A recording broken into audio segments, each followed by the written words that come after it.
Good morning, नमस्कार, स्वागत है सभी का रीजनल ऋषि सर यूट्यूब चैनल पे। आज हम लेके आए हैं आरएस प्री का क्रैश कोर्स के लिए वाटर मिरर इमेज, जल दर्पण प्रतिबिंब। ठीक है, इसको जीरो लेवल से स्टार्ट करेंगे। जल में सारी चीजें होती हैं ऐसे उल्टी, ठीक है। दर्पण में होती है left right left right left right, जल में उल्टी और दर्पण में लेफ्ट राइट। इसके बारे में हम बात करते हैं। सबसे पहले बात करें मिरर इमेज की, दर्पण प्रतिबिंब। कुछ एग्जाम्पल दर्पण प्रतिबिंब के मैं बना रहा हूँ बोर्ड पे, जैसे बी है, सी है, डी है, ई एफ 1, ठीक है। तो इनका दर्पण प्रतिबिंब कैसा बनेगा देखो, बी तो ऐसा बनेगा, सी ऐसे, डी ऐसे, ई ऐसे, एफ ऐसे और 1 ऐसे, ठीक है। अब बढ़ते हैं आगे। कुछ वस्तुएं ऐसी हैं जिनका दर्पण प्रतिबिंब वैसा ही दिखता है जैसा कि वे होती हैं। अब आरएस प्री में 2013 में ये क्वेश्चन पूछा गया था कि अंग्रेजी वर्णमाला में ऐसे कितने अक्षर हैं जिनके दर्पण प्रतिबिंब जैसे हैं वैसे ही दिखते हैं, कभी भी चेंज नहीं होते। ये टोटल मिलाकर 11 अक्षर ऐसे हैं जिनका दर्पण प्रतिबिंब जैसा है बिल्कुल वैसा ही दिखाई देता है, ठीक है। और अंक हैं 8 और 0। इनके बारे में पता रहना चाहिए आपको। ये दर्पण प्रतिबिंब है ABCD के हिसाब से, इनके सामने इनके दर्पण प्रतिबिंब दिए हुए हैं, पर इस सारणी को कोई भी याद करके नहीं जाए, पता रहना चाहिए दर्पण प्रतिबिंब में क्या होता है, लेफ्ट राइट होता है, ठीक है। अब बढ़ते हैं आगे। ये छोटे ABCD के हिसाब से अक्षर हैं जिनके दर्पण प्रतिबिंब जो है वो लेफ्ट राइट करके लिखे हुए हैं। इसको भी याद करने की जरूरत नहीं है, ये पता रहना आपको चाहिए, ठीक है। ये डिजिट और कुछ आकृतियां हैं जिनके दर्पण प्रतिबिंब आंखों के सामने हैं। कौन सा अंक किस तरीके से बदलता है ये भी पता होना आपको चाहिए, ठीक है। ये भी कुछ चिन्ह हैं जिनके बारे में दिया हुआ है, बस एक बात समझानी है इसके अंदर कि अगर ये वाला पोर्शन कुछ डार्क हो इस तरीके से तो दर्पण प्रतिबिंब में ये वाला पोर्शन जो है वो डार्क हो जाता है, ठीक है। इसका खास तौर से ध्यान रखना है आपको। पहला, दर्पण प्रतिबिंब समय निकालना या ऊर्ध्वाधर लंबवत दर्पण प्रतिबिंब, वर्टिकल मिरर इमेज।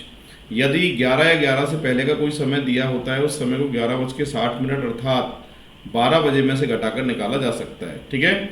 इसमें AM और PM काम नहीं करता है। जैसे आपसे पूछेगा कि एक घड़ी जिसमें 9:30 बज रहे हैं उस घड़ी का दर्पण प्रतिबिंब समय क्या होगा, तो जाहिर सी बात है 11:60 में से 9:30 घटाएंगे तो आंसर आएगा 2:30, ठीक है।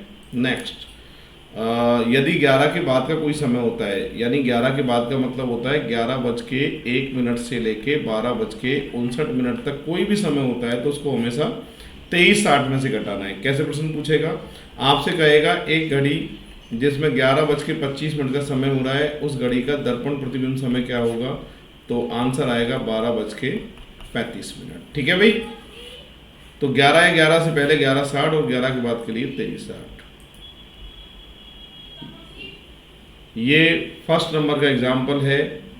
दर्पण प्रतिबिंब बनाना है, इसका दर्पण प्रतिबिंब क्या होगा, तो जो चीज़ लेफ्ट में शुरू में लेफ्ट में होती है वो राइट में जाती है, यानी आंसर की शुरुआत R से होगी, पर यहाँ शुरुआत P से हो रही है तो A ऑप्शन तो हो नहीं सकता, ठीक है। दर्पण है ये, R के बाद A के बाद में L के बाद U, फिर C, फिर I, फिर D, फिर N, फिर E, फिर P, फिर R, फिर E, फिर P।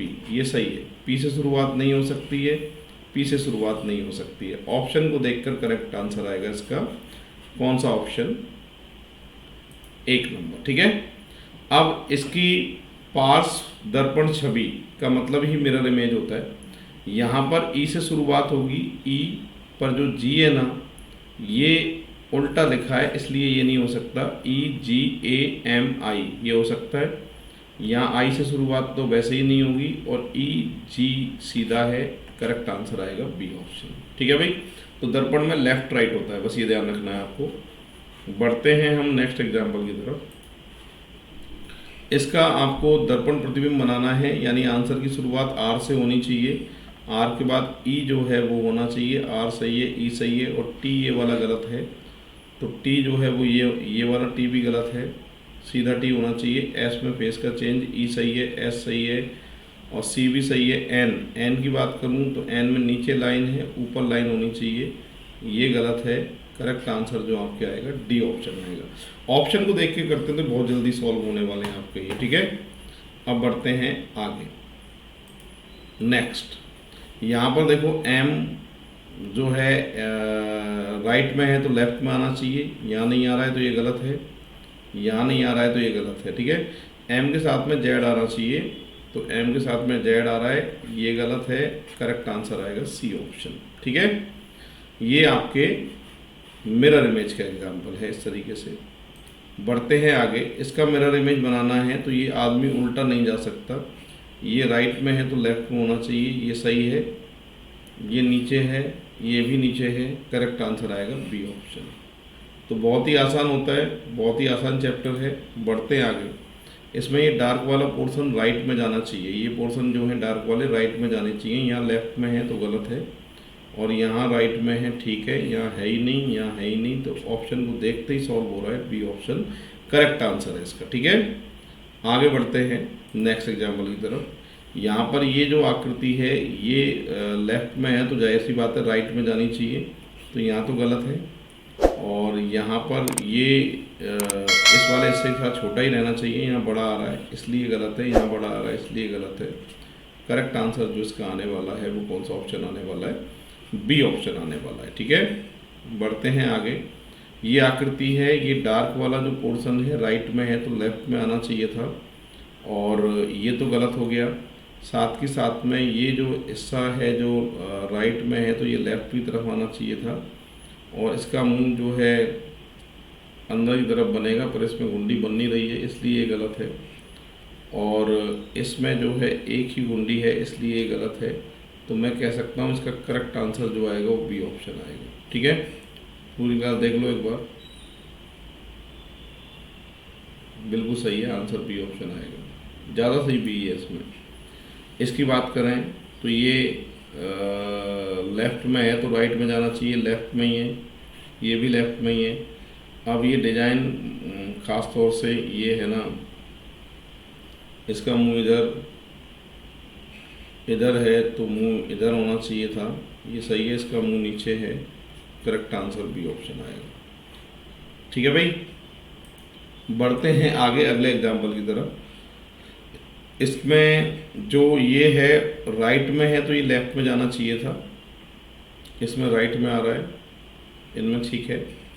और पैर की बात करूं, ये पैर जो लेफ्ट हैंड साइड पे लंबा निकल रहा है ये सब लेफ्ट में निकल रहे हैं, और ये राइट में निकल रहे हैं तो गलत है, ये दोनों साइड निकल रहे हैं तो गलत है। तो मैं कह सकता हूँ ये नहीं, सॉरी, यहाँ जो पैर है ना तो ये दर्पण है ना, दर्पण तो लेफ्ट में है तो राइट में निकलेंगे, और राइट में निकलने के कारण मैं कह सकता हूँ कि ए ऑप्शन गलत है, गलत, सही ऑप्शन आएगा आपके ये, ठीक है। क्यों आएगा कि राइट वाला लेफ्ट में और लेफ्ट वाला राइट में। बढ़ते हैं आगे। ये अगला एग्जाम्पल है, यहाँ पर ये ऐसा है तो ये इधर आना चाहिए था, ये लेफ्ट में ही है तो गलत है, लेफ्ट में ही है तो गलत है, लेफ्ट में ही है तो गलत है, राइट में ये सही है। पर यार इसकी दिक्कत ये है कि ये इधर है तो इधर की साइड में जाना चाहिए, इधर की साइड में जा तो रहा है, पर ये दोनों जो है ना, ये दोनों जो हैं लेफ्ट में है तो राइट में आने चाहिए, और राइट में आने चाहिए। तो इसका देखो करेक्ट जो आंसर बनेगा ना वो ये भी नहीं हो सकता, ये तो चेंज आपस में होंगे ही नहीं। ये जो है राइट में है तो लेफ्ट में जाएगा, लेफ्ट में जाएगा, यही सही आंसर है इसका बी ऑप्शन, ठीक है। नेक्स्ट, इस आकृति की बात करें, ये लेफ्ट में है तो राइट में जाना चाहिए था ऊपर, ये लेफ्ट में ही है इसलिए गलत है, नहीं लेफ्ट में नहीं है, ये आपके ये लेफ्ट में है ना, और ये राइट में है तो लेफ्ट में जाना चाहिए था, लेफ्ट में, ये दोनों एक ही साइड है तो ये गलत है। और एरो जो ऐसे है तो वो ऐसे जाना चाहिए था, इधर एरो है तो ये गलत है। तो सी ऑप्शन जो है इसका करेक्ट आंसर होने वाला है, ठीक है भाई। बढ़ते हैं आगे अगले एग्जाम्पल की तरफ। नेक्स्ट, कौन से शब्द का सही प्रतिबिंब होगा, ये मिरर इमेज पूछ रहा है इसका। तो 4, 4 के बाद 7, 4 7, 5, 5 जो है वो सही है, ये 5 गलत है यार, ये वाला 5, ये वाला 5 भी ठीक है। उसके बाद में Q E L D R है ना। अब इसकी बात करें तो 5 के बाद में 3 जो है वो सब में ठीक है। 5 जो देखो ऐसा होता है 5, ठीक है, ये ऐसा होना चाहिए था, और ऐसा 5 इसमें है, इसमें भी है, इसमें भी है, और इसमें भी है, ठीक है। 5 तो सब में ही है ऐसा। इसमें 5 कैसा देखना एक बार, इसमें 5 ऐसा ही है, इसमें भी 5 ऐसा ही है, इसमें भी 5 ऐसा ही है। तो एक काम करते हैं, इसको बना के देख लेते हैं। ऑप्शन से जो है दिमाग थोड़ा ज़्यादा लग रहा है तो कोई बात नहीं है। 4 ऐसे, 7 ऐसे, 5 ऐसे, 3 ऐसे, Q ऐसे, 9 ऐसे, L ऐसे और D ऐसे, ठीक है। यहाँ 7 जो है ये वाला 7 गलत है, तो एक काम करते हैं, इसको तो पहले सबको हटा देते हैं। अब चेक करते हैं, ठीक है, ये क्यों गलत हुआ है, ये 7 के कारण गलत हुआ है, सी ऑप्शन, ठीक है। 7 के बाद 5 में कोई फ़र्क नहीं है, 3 जो है ये सीधा है, इस कारण से गलत हुआ है। और Q जो है वो ठीक है, और E जो है वो ठीक है, और L जो है वो भी इसमें ठीक है, और D जो है वो भी ठीक है। अब एक बार हमारे सामने 2 ऑप्शन बचते हैं, इनमें एक बार क्लियर तरीके से देख लेते हैं। 4 कॉमन है, 7 भी ऐसा ही है, और इसमें जो है ना 5 ऊपर है, इसमें 5 जो है वो नीचे है, नीचे नहीं आएगा। करेक्ट आंसर आएगा डी ऑप्शन, ठीक है भाई। ऐसे बढ़ने वाले हैं। अब 14 नंबर का एग्जाम्पल है, और इसका भी मुझे दर्पण प्रतिबिंब बनाना है। क्या आएगा, वाई से शुरुआत होगी, YRATER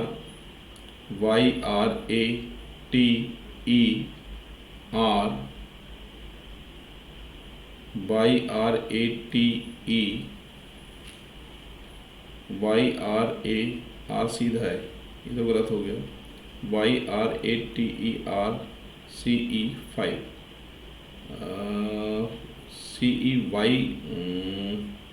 CES होना चाहिए था, 5 लिखा है, ये गलत है ना। अब बचते हैं 2 ऑप्शन, YRATE, ई की बात करें तो ये ई सीधा है, तो बी ऑप्शन करेक्ट आंसर है इसका, ठीक है भाई। तो आंसर जो है वो क्या आ रहा है आपके, बी ऑप्शन आ रहा है, ठीक है। अब बढ़ते हैं अगले एग्जाम्पल की तरफ। ये एग्जाम्पल है दर्पण प्रतिबिंब की बात करें, नीचे जा नहीं सकता, तो ECAJ, E सीधा है, उल्टा होना चाहिए था, ECAL, ये ठीक है, ECAL। अब इसमें क्या है कि एक इधर है पॉइंट, एक इधर है, तो सी ऑप्शन जो है वो करेक्ट आंसर है, ठीक है। और ये एग्जाम्पल है, यहाँ पर देखिए ये त्रिभुज है, तो ये लेफ़्ट में आ रहा है, गलत है, लेफ़्ट वाली चीज़ राइट में जाती है, और ये अलग अलग एंगल आ रहा है, ये भी गलत है। यहाँ अगर देखा जाए तो ये त्रिभुज जो इधर है वो इधर लेफ़्ट में आएगा, और ये ऊपर चला गया बेस इसका, ये गलत है, तो करेक्ट आंसर आएगा ए ऑप्शन, ठीक है। ऐसे हुआ है।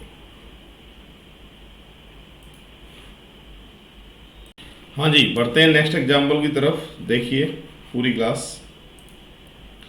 अब है हमारे पास अगला चैप्टर जिसका नाम है जल प्रतिबिंब, वाटर इमेज।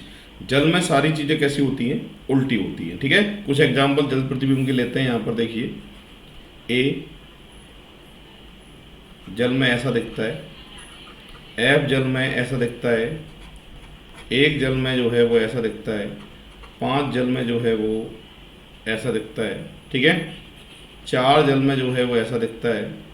इस तरीके से जो है वो जल प्रतिबिंब है। यहाँ पे भी अगर बात करूँ, एक तो एन, एक एस, एक जेड, एक आकृति, इसमें जल और दर्पण में एक ही तरीके से नीचे लाइन है तो ये लाइन ऊपर होगी, एस में फेस का चेंज, जेड में फेस का चेंज, और ये कट ऐसे है तो वो कट ऐसे आएगा। ठीक है, तो बढ़ते हैं आगे। यहाँ पर ये सारणी है, इसमें ए से लेके जेड तक के आपके सामने जल प्रतिबिंब वाले अक्षर की आकृति दी हुई है, पर इसको देखकर कुछ नहीं होगा, हमें बस ध्यान रखना है कि जल में सारी चीज़ें हमारे सामने आ जाएं तो उसे क्या करना है, हमको उल्टा करना है, ये बात हमको ध्यान रखनी है। ठीक है, तो अब बढ़ते हैं आगे। ये स्मॉल लेटर्स हैं ABCD के हिसाब से, अंग्रेजी वर्णमाला के छोटे हैं अक्षर जिनका जल प्रतिबिंब सामने लिखा है, बस इनको देखना है और देखने से भी कुछ होने वाला है नहीं, क्योंकि रट के जाना नहीं है, समझना है जल में सारी चीज़ें कैसी होती हैं, उल्टी, बस ये ध्यान रख लो, आसान है ये। ठीक है, इसके साथ बाद में कुछ डिजिट हैं, ये 0 से लेकर 9 तक, जैसे ये 1 ऐसा होता है, 2 ऐसा होता है, 3 ऐसा होता है, 4 ऐसा होता है ना, इनको भी एक बार देख लो और बस ध्यान रखना जल में उल्टा हो जाता है, वैसे देखने की भी ज़्यादा ज़रूरत इनकी है नहीं। बस इसमें ये खास बात है कि ये जो आकृति ऊपर डार्क है जल में या नीचे डार्क होगी, ये ऊपर डार्क है या नीचे डार्क होगी, त्रिभुज का मुंह जो ऊपर है वो नीचे आएगा। ठीक है, ये देखना जरूरी है। साथ में ये एरो ऊपर है तो नीचे जाएगा, ये आकृति ऐसी वैसी दिखेगी। ये कुछ आकृतियाँ हैं जो हमारे काम में आने वाली हैं जल प्रतिबिंब में। कंडीशन है जल प्रतिबिंब समय या क्षैतिज दर्पण प्रतिबिंब। ठीक है, क्या लिखा है तो हम एक बार जो है वो सॉल्व करते हैं, पूरी क्लास देख लीजिए, एक बार जो है वो हम सॉल्व करते हैं। यहाँ पर लिखा है जल प्रतिबिंब समय या क्षैतिज दर्पण प्रतिबिंब, वाटर इमेज टाइम या हॉरिजॉन्टल मिरर इमेज। जब घड़ी का जल प्रतिबिंब समय या वास्तविक समय दिया हो 6 बजे से कम या 6 बजे के बराबर हो तो उस समय को 6:30 6:30 में से घटाकर उत्तर निकाला जा सकता है। तो यहाँ पर एक तो AM और PM काम नहीं करता, 6 या 6 से पहले का कोई भी समय होता है तो 6:30 में से घटाना है। जैसे आपसे कहेगा एक घड़ी जिसमें 4:15 हो रहे हैं, उस घड़ी का जल प्रतिबिंब समय क्या होगा, तो हमें कितने में से घटाना है भाई, 6:30 में से घटाना है, 4:15, सही उत्तर आएगा 2:15। कंडीशन याद रखनी है, 6 या 6 से पहले का कोई भी समय होता है तो उस समय को कितने में से घटाना है, 6:30। 6:30 को 5:90 भी बोल सकते हैं। अगर 30 मिनट से ऊपर का कोई समय होता है तो 5:90 में से घटाकर भी आंसर आप निकाल सकते हैं। ठीक है, इसकी सेकंड कंडीशन क्या होती है, सुने, यदि 6 बजे के बाद का कोई भी समय दिया हो तो उस समय को 17:90 या 18:30 में से घटाकर उत्तर निकाला जा सकता है। 30 मिनट से पहले का कोई समय 18:30 और 30 मिनट के बाद का कोई भी समय 17:90 में से घटाना है। जैसे एग्जाम्पल लिखा है, घड़ी में 8:20 का समय हो रहा है, तो 8:20 का समय 18:30 में से घटाओगे और कितना आएगा समय भाई, 10:10 का जो समय है वो आने वाला है। करेक्ट आंसर आएगा 10:10। एग्जाम्पल भी ले लेते हैं इसका। यदि जल प्रतिबिंब समय 8:40 का हो रहा है, ऐसी स्थिति में वास्तविक समय क्या होगा। जल प्रतिबिंब समय देके वास्तविक समय पूछ ले या वास्तविक समय देके जल प्रतिबिंब समय पूछ ले, घटाना उनमें से ही पड़ता है। तो यहाँ 30 मिनट से ऊपर का समय है और 6 बजे के बाद का समय है, तो 17:90 में से 8:40 घटाकर सही उत्तर आप निकाल सकते हैं, जो हमारा आंसर आने वाला है 9:50। ऐसे सॉल्व होगा। ठीक है भाई, बढ़ते हैं आगे। ये फर्स्ट नंबर का एग्जाम्पल है, इसका जल प्रतिबिंब समय हमें बताना है क्या होगा। एक तो तरीका है, इसको यहीं के यहीं आप उल्टा कर दीजिए, उससे भी आपका आंसर जो है वो आ जाएगा, यहीं के यहीं उल्टा करके। ठीक है, और दूसरा तरीका है ऑप्शन से कर सकते हैं। जैसे W है तो जल में W पहले नंबर पे, तो पहले नंबर पे होता है, जबकि दर्पण में क्या होता था, जो अक्षर पहले नंबर पे होता था वो आखिरी में जाया करता था। पर यहाँ ऐसा नहीं होता है, यहाँ R से शुरुआत कर रहा है इसलिए गलत है। W पे कोई फर्क पड़ेगा नहीं, सही है, इनमें भी A सही है। T जो है वो सीधा है, उल्टा होना चाहिए था, और R इसमें सीधा है, उल्टा होना चाहिए था। ऑप्शन को देखकर करेक्ट आंसर D ऑप्शन आने वाला है। ठीक है, ये बढ़ते हैं। यहाँ पर कौन कौन से ऑप्शन सीधे देखकर कट रहे हैं, पहले तो आप ये देखिए बोर्ड पे। ठीक है, यहाँ पर देखो C जो है स्टार्टिंग में है, तो ये आपके उल्टी होगी जल में। C से ही आंसर की शुरुआत होगी, कभी भी N से नहीं हो सकती। यहाँ N से हो रही है इसलिए गलत है, यहाँ भी शुरुआत N से हो रही है इसलिए गलत है। 2 ऑप्शन कट गए हैं। जबकि आप M को देखिए, जल में M जो है वो डब्लू के जैसा दिखना चाहिए था, ये गलत है। सही आंसर जो आएगा हमारा बी ऑप्शन आने वाला है। ठीक है, अब बढ़ते हैं आगे। यहाँ पर जो आकृति दिखाई दे रही है इसका जल प्रतिबिंब निकालना है, तो ये इधर है तो ये आकृति इधर आएगी ऐसे, ये आएगी ऐसे, ये ऊपर है तो ये जाएगा नीचे डार्क, और ये नीचे डार्क है तो ये जाएगा भैया ऊपर डार्क। ठीक है, ऑप्शन की बात करूं तो करेक्ट आंसर आपके बी ऑप्शन होने वाला है। ये करेक्ट आंसर आएगा आपके बी ऑप्शन। बढ़ते हैं आगे। ये लाइन ऐसे है तो ये गलत है, तो ये लाइन ऐसे आएगी, और ये दोनों का मुंह इधर है तो दोनों का मुंह एक ही साइड है तो इसलिए गलत है। ऊपर गुणा है तो ये गुणा नीचे जाएगा, तो आंसर जो सही आने वाला है वो कौन सा ऑप्शन आने वाला है, सी ऑप्शन आने वाला है। तो ये डी भी कट जाएगा। ठीक है भाई, ऑप्शन से बहुत जल्दी होते हैं। ये आकृति है, अब ये आकृति को यूँ यहीं कहीं पलट दो, यहीं कहीं पलटोगे तो ये तो आ नहीं सकती, यहीं कहीं पलटोगे तो ये आएगी, ये चेंज हो गई है, ये इसका ऐसी की ऐसी है, तो सही आंसर आएगा बी ऑप्शन। ठीक है, बढ़ते हैं आगे। ये त्रिभुजों का मुंह जो ऊपर है वो नीचे जाना चाहिए, ये तो बिल्कुल नहीं बनेगी, ये बिल्कुल नहीं बनेगी, ये बिल्कुल नहीं बनेगी। ऑप्शन को देखकर बी ऑप्शन इसका जो है वो करेक्ट आंसर होने वाला है। बढ़ते हैं आगे। यहाँ पर यहीं की यहीं अगर बात करूँ तो ये एरो पे कोई फर्क नहीं पड़ेगा, ये नीचे जाएगी आकृति और ये आकृति ऊपर आएंगी। ठीक है, और कोई भी स्क्वायर में कट ऐसे है तो वो ऐसे हो जाता है, इधर से ये डार्क हो जाएगा। ऑप्शन की बात करूँ तो इसका आंसर जो आना चाहिए बी ऑप्शन आना चाहिए। यहाँ पर ये चेंज हो गई हैं स्थितियाँ, चेंज नहीं होंगी, राइट में तो राइट में रहेगी, लेफ्ट में तो लेफ्ट में रहेगी। ठीक है, तो ये आएगा आंसर। बढ़ते हैं आगे। इसकी अगर बात करें तो कौन सी आकृति जो है इस बात का समर्थन करेगी, तो जाहिर सी बात है सर्किल नीचे नहीं होना चाहिए, इसमें नीचे है तो ये तो गलत हो गया है। सर्किल नीचे है तो ऊपर रहना चाहिए, और ये लेफ्ट में है तो लेफ्ट में ही रहेगा, राइट में नहीं जा सकता, गलत है। मेरे पास दो ऑप्शन बचते हैं, ये नीचे है तो ऊपर की तरफ आना चाहिए था, इसमें नीचे है, तो ऑप्शन को देखकर सही आंसर समझ में आ रहा है मेरे, क्या ऑप्शन, ए ऑप्शन। ठीक है, तो इस तरीके से हुआ है। चलिए आज यही इजाज़त चाहते हैं, ये हमारा जल दर्पण प्रतिबिंब कंप्लीट हुआ है। आगे आने वाले चैप्टर बहुत जल्दी ही मैं आपके लिए शूट करूँगा लॉजिकल रीजनिंग के। बने रहिएगा चैनल पे। जय हिंद, जय भारत, राम राम साहब।